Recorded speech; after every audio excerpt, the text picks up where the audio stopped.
やっほー、皆さんこんにちは、くみです。今回の動画も見に来てくれてありがとうございます。今回は私のポッドキャストエピソード13撮っていきたいと思います。今日の日付は5月の6日です。5月の6日火曜日にこのポッドキャストを撮っています。みんな今週どうだった？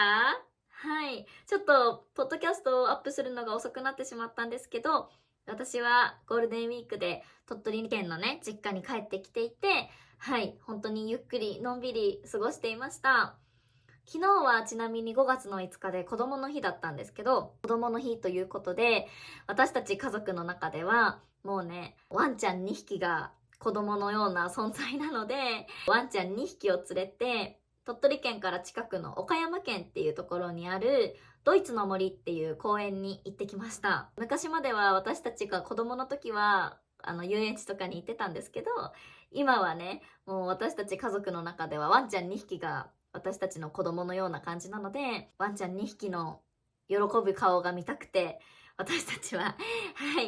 綺麗な公園にね、連れて行ってあげました。で、ドイツの森っていう名前の通り、本当にドイツをテーマにした綺麗な公園で、たくさんお花も咲いていたし、たくさんのね、子供連れがね、来ていました。はい、ちょっと写真と動画を貼っておきたいと思います。本当に綺麗だった。で、なんかね、外国人さんとかは全然いなかったんだけど、もし日本に住んでいる方、住んでいる外国人の方々とかはおすすめですよ。ちょっと観光地っていう感じではないから、ね、旅行で来てる人におすすめするっていう感じではないんですけど、でも日本に住んでて、なんかいろんなところに行ってみたいっていう方でしたら、自然が好きだよっていう人とかには本当におすすめです。その公園全体がドイツの街並みを意識して作られている感じなので、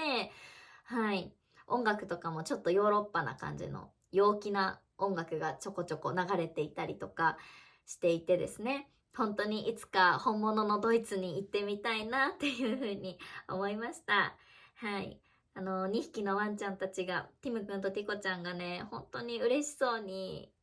歩いてるのを見ることができて、すごい私も幸せな気持ちになりました。いつか私にも子供ができたら、そんな風に、なんか、子供たちのね、喜ぶ顔を見たいと思って、子供たちの行きたい場所に連れて行ってあげたいなっていう風に思う日が来るのかなって、そんな風なことを考えながらね、過ごしていました。はい。いつになるんでしょうかっていう感じですけど。はい。で、今日も、ポッドキャストの前に、前回いただいたコメントを少しみんなに紹介しようかなっていう風に思っています。じゃあ、今日の質問は、今日のコメントは、はい。久美先生お疲れ様です。ポーランドには祝日と土曜日が重なった場合は振り替え休日があります。ポーランドの憲法記念日も5月の3日です。そして子供の日は6月1日だけど祝日ではないです。ゴールデンウィークを楽しんでねっていうようなコメントをいただきました。ありがとうございます。はい。本当にコメントありがとうございます。とっても嬉しいです。ポーランド、まず祝日土曜日と重なった場合は振り替え休日になるっていうことで、日本では、前回もお話ししたんですけど、日曜日と祝日が重なった時に振り替え休日があるんですけど、ポーランドは土曜日みたいです。日本ではちなみに土曜日と重なっても振り替えにはなりません。はい。で、憲法記念日一緒なんですね。5月3日で。すごくない？調べてみたんだけど、1791年5月3日に採択した憲法で、近代ヨーロッパで初めて作られた国家憲法らしいですよ。ポーランドの憲法って。で、アメリカ合衆国憲法に次いで2番目に古い憲法らしいです。はい。すごいね。たまたま一緒だったのかな、日本と。5月3日。はい、だそうです。で、子供の日は6月1日だけど祝日ではないですって。ちょっと子供たちかわいそうですね。はい。なんか日本ではね、子供の日って言って子供たち連れて行くような祝日になってるんですけど、子供の日は祝日じゃないみたいです。ポーランドの子供たちは。ね、他の日にたくさん連れてってもらってるでしょうけどね。はい。そんな感じで、この方のコメント以外にも、たくさんの方が自分たちの国の祝日は、この日が休みだよとか、ゴールデンウィークみたいにこんな長期の休みがあるんだよってたくさん教えてくれました。みんなありがとうございます。コメントを読むのがすごく楽しかったです。はい。じゃあ早速今日の本題に入っていきたいんですけど、今日のテーマは完璧な日本語を話そうとしてないっていうのがテーマです。はい。まあどういうことかっていうと、なんかね、やっぱり私思ったのが、日本語の文法とか単語とかをある程度勉強してる人。例えばだけど、私元気を使ってね、レッスンをしてるんですけど、元気の1を勉強もし終わった。でも、話すのには全然自信がないですとか、話せませんっていう人いると思うんですよ。絶対に。で、今回の動画はそういう人たちに向けた動画です。なので、全く日本語の文法とか知識とかないですっていう人は、もちろんやっぱり文法と単語をある程度知ってないと文章を組み立てることができないので、その人たちはまず一番最初に単語と文法の勉強をしてくださいね。はい。でも、ある程度、例えば元気の1終わってますっていうような人たち。そういう人たちは、もう自分の知ってる文法と単語を使ってね、ある程度本当に基本的な文章だったら絶対に話せるはずなんですよ。だけど、自分の言いたいことが言えません。まだまだ全然話せませんって思ってるあなた、そんな人に見てほしい動画です。はい。じゃあまず私が英語をね、今から読むので、その英語を聞いて、自分だったら日本語にどういう風に言うかなっていうのを考えてみてください。いきますよ。It was easier than I had expected. It was easier than I had expected.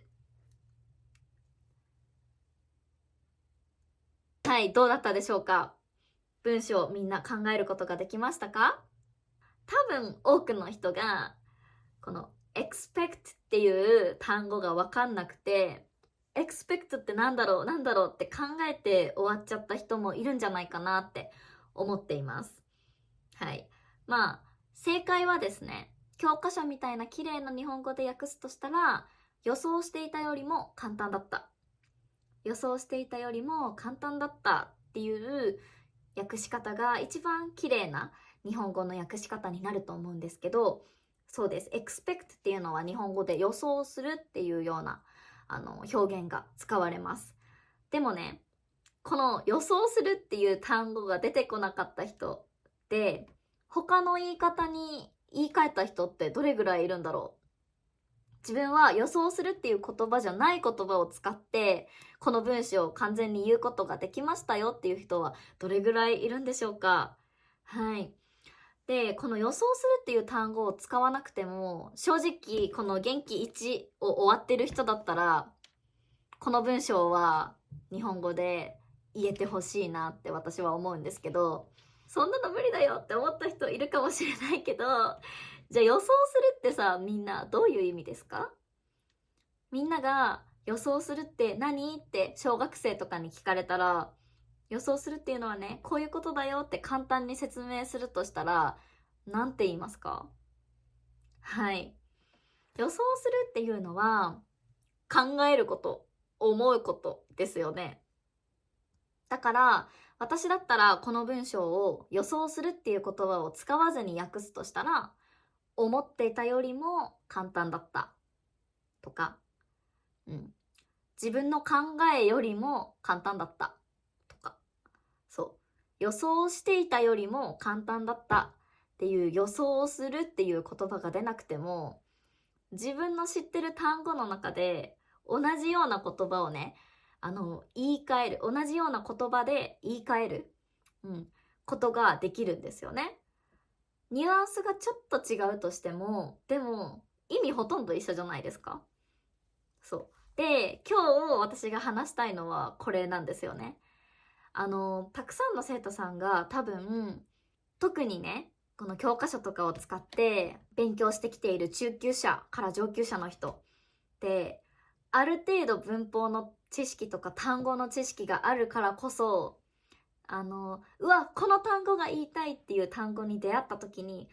自分この単語勉強したのに、この単語知ってるはずなのにって思って考えちゃって何だったっけってなって出てこないで話せないっ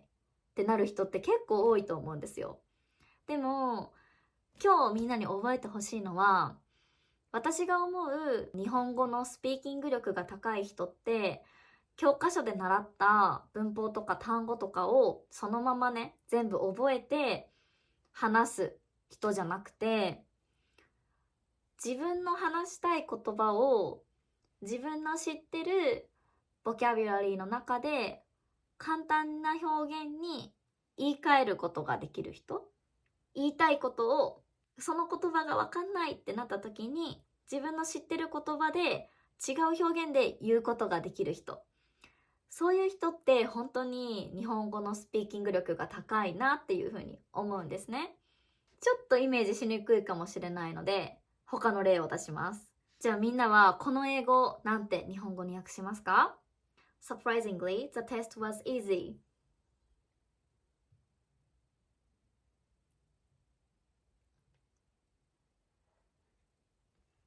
はい、どうだったでしょうか？ Surprisingly, the test was easy ということですが、the test was easy、 テストは簡単だったっていうね文章なんですけど、 surprisingly ってどうやって訳すんだろうってね思った人がいるかもしれません。 surprisingly って教科書とかで習うとしたら多分意外にとか意外とっていう風に習うと思うんですけど、驚くほどとかね、そうでも驚くほどって普段使わないけどな、そう意外にとか意外とっていう表現をねたくさん使うと思います。でもじゃあ意外にって出てこなかった人多分絶対いると思うんだけど、そういう人は違う表現でねどういう風に言うことができますか？ surprisingly を簡単に表現するとしたらどんな風な言葉で言い換えることができますか？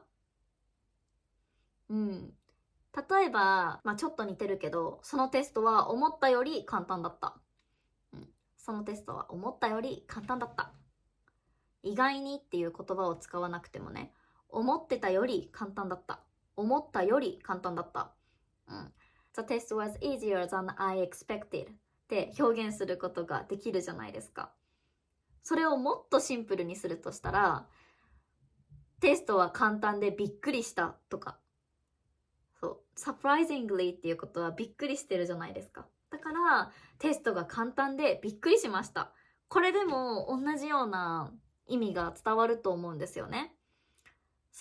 こういうふうに自分の分かんない単語が出てきた時に、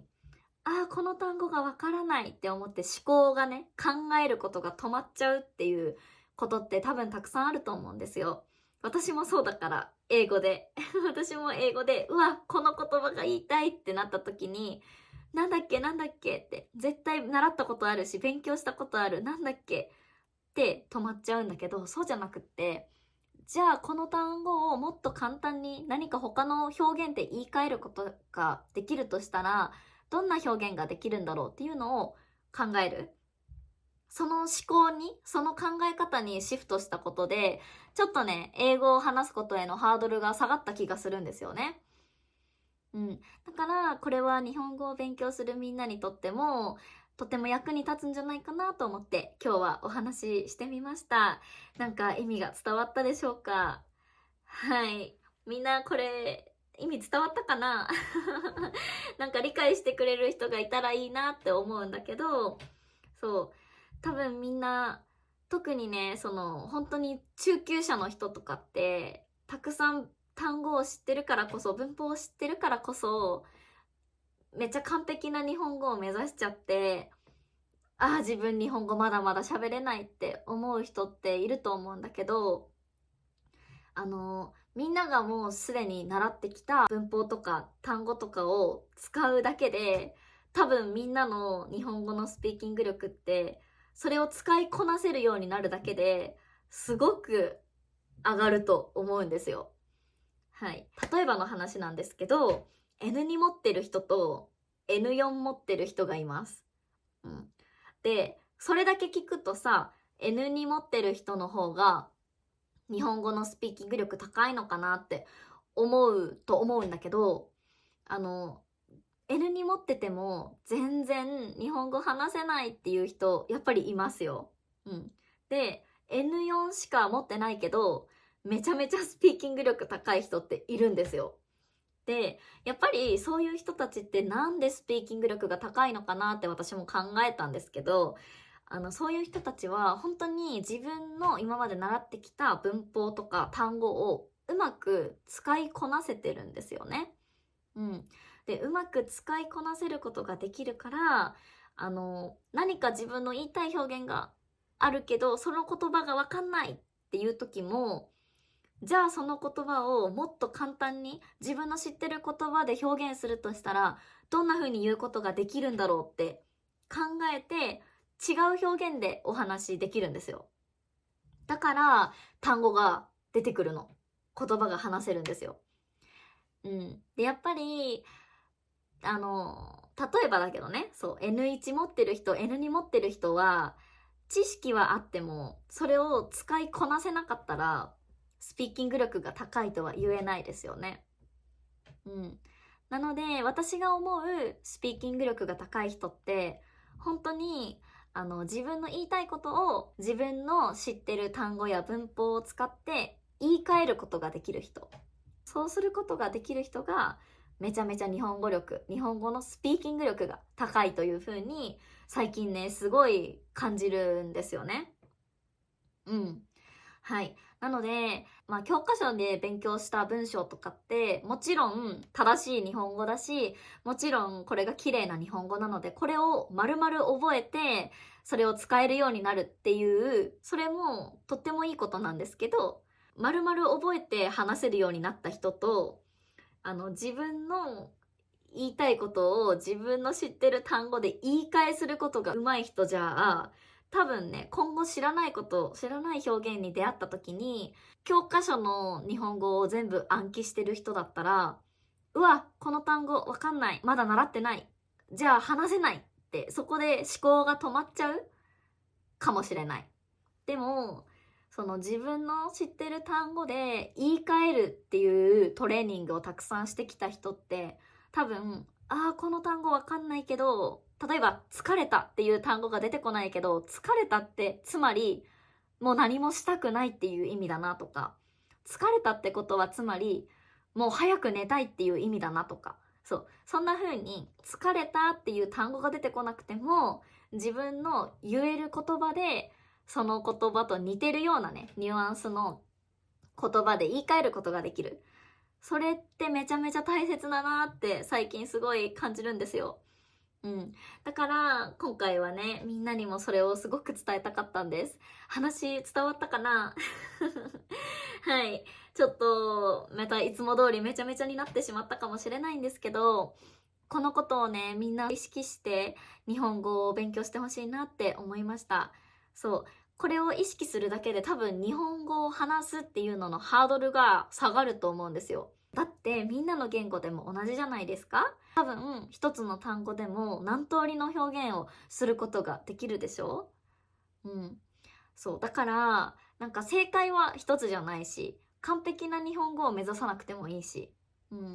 正解は一つじゃないから、自分の知ってる範囲の言葉と文法を最大限に活用できるように、うまく使いこなせるようになってほしいなって思っています。ネイティブの私たちだって、本当に正しい文法で話してるわけじゃないし、私のポッドキャスト聞いてくれる人は、思ったことある人いるかもしれないけど、私の日本語も本当にめちゃくちゃなんですよね。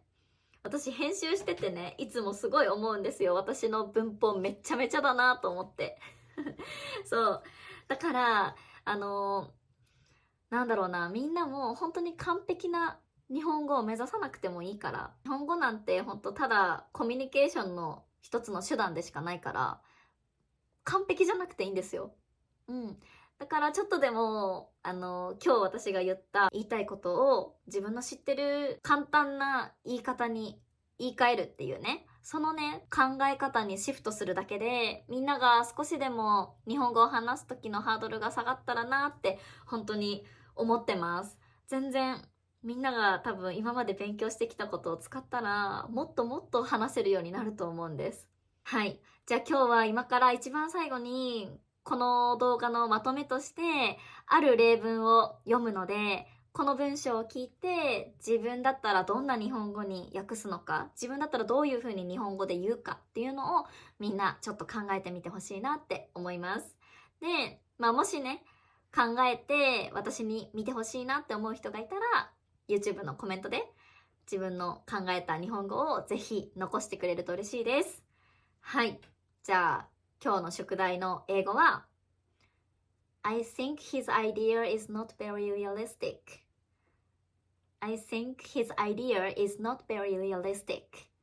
はい。っていう文章です。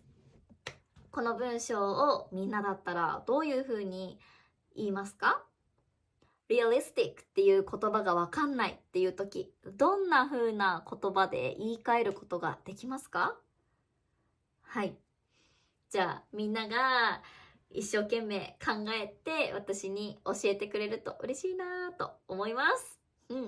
これ絶対ね、みんなが知ってる日本語で、みんながもうすでに習ってきた日本語で簡単に言い換えることができます。realistic っていう言葉が分かんなくても、絶対にこの元気1分かってる人なら絶対にできます。はい。なので簡単な言葉で言い換えて教えてください。はい。じゃあ、今回の動画はこんな感じで終わろうかなと思います。今日の動画も最後まで聞いてくれた皆さん、本当にありがとうございます。はい。今日の動画で少しでもいいなと思ったら、いつも通り高評価とコメントとチャンネル登録お願いします。はい。じゃあまた次回の動画でお会いしましょう。バイ